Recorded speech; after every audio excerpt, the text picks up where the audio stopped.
go through some solving equations. So these are a little bit more complicated than the most basic type of equations. And the idea is still going to be making use of opposite operations to move our different parts of the equation around. For these equations, though, we have, in this first one, our variable that we want to solve for in on two different sides of the equation. So what do? Well, first of all, we want to get one of those parts and we want to move it to the other side, whether it's the 4a to the left or the 7a to the right. Doesn't matter.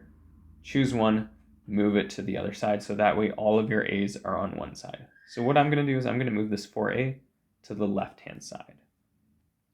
Since we're moving a full term, so we're not just moving the individual number 4, not just the a, we're moving that entire thing. Since it's a full term, we think of it as like something being added, or it's like a positive term. So when we're moving it, the opposite will be subtracting that full term. So 7a is going to be subtracted by 4a. And then there's still that plus 2. Equal to 0 on the right-hand side, because we have nothing left over after we subtract that 4a. Okay. Then once you have your variable that you want all on the same side, combine the terms. So 7a minus 4a, those are like terms.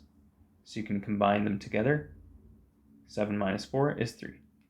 So that's what I did there. And then you still have the plus 2.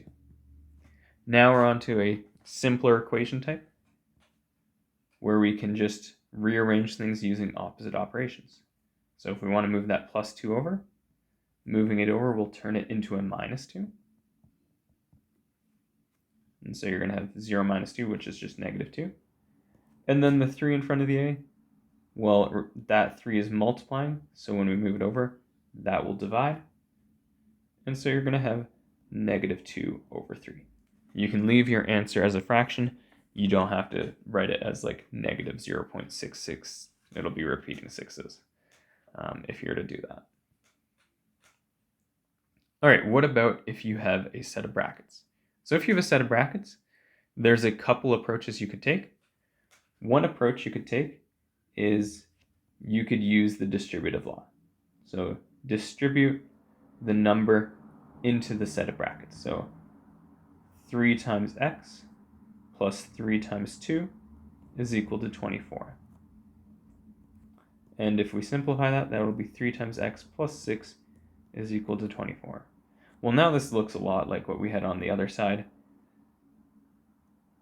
We're moving just our parts in our more simple equation. And if you're trying to remember what do I move over first, when you're at a stage like this, think reverse BEDMAS. So normally BEDMAS has brackets, exponents, division, multiplication, addition, subtraction. Well, now we're reversing that, so something like addition and subtraction is the first thing we want to move over. So right now it's plus 6. The opposite will be minus 6. 24 minus 6 gives you 18. We've dealt with addition and subtraction. Now we move on to multiplication and division. We have 3, which is multiplying by x. And so you can divide that over to the other side. So you're going to have 18 over 3, which is just 6. So x is equal to 6.